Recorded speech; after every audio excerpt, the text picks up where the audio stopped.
तो मेरी देवर जी को क्या मालूम होगा। इतना मैं जाल बचूंगी, अपना देवर जी को मैं कब्जा कर लूंगा। हाँ बढ़िया खिलाड़ी छिया, हाँ नहीं ना गढ़ा के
सुको मारा क्या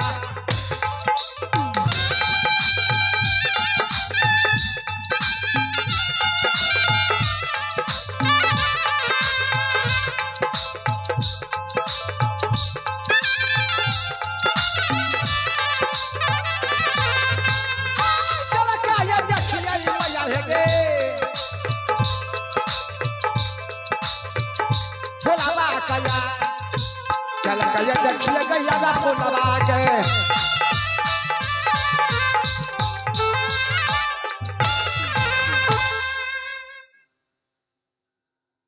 हे माँ ना जाने आज मेरे बहुत सारे पेट में दर्द उखड़ रहे माँ, ना जाने में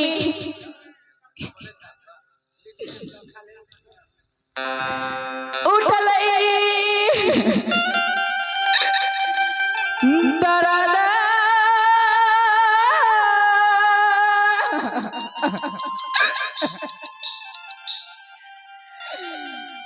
दीदी सब हैया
सहारा रहना माँ।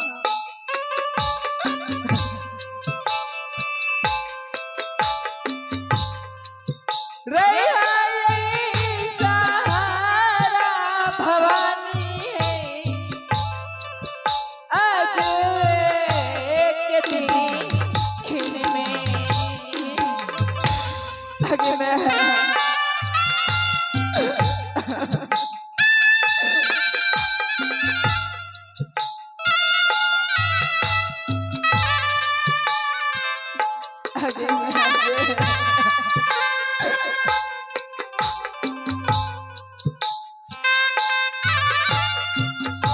हे माँ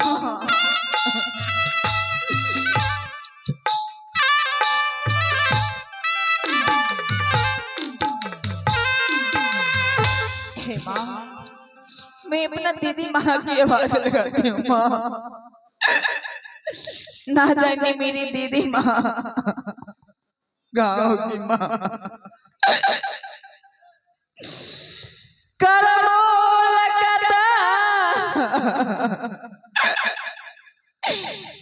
दीदी जी है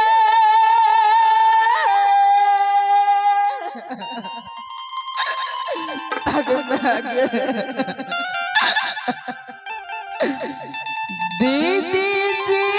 है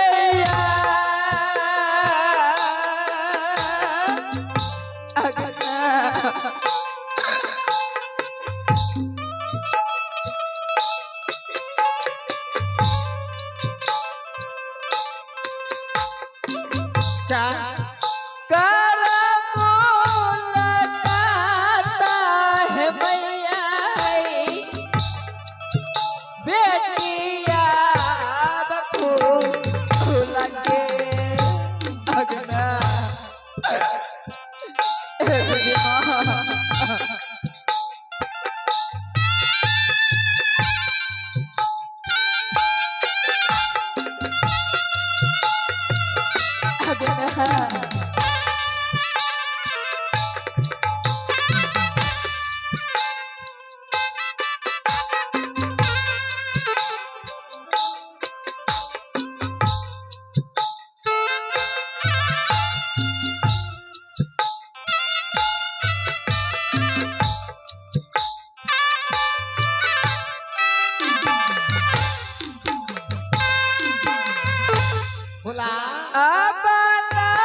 फुला बर्दाश्त करो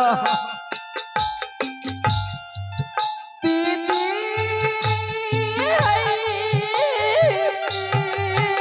आगे बर्दाश्त करो ना आगे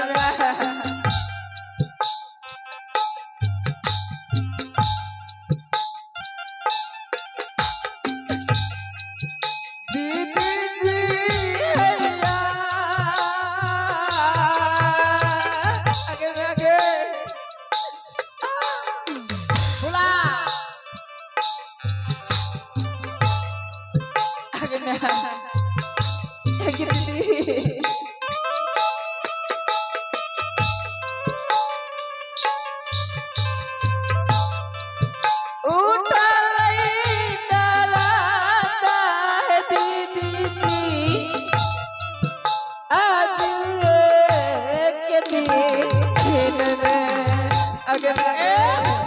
फुला बाबू तुम्हें क्या सिखाता था मुझे मालूम हो गया मुझे थोड़ा तुम बर्दाश्त नहीं करोगे तो किससे क्या होगा तो बर्दाश्त करो चलो बाबू चलो तुम आराम करो ना ये ठंडी में लग रही ऐसा बुझ जावे आगे के थोड़ा बर्दाश्त करो ना बचिया गे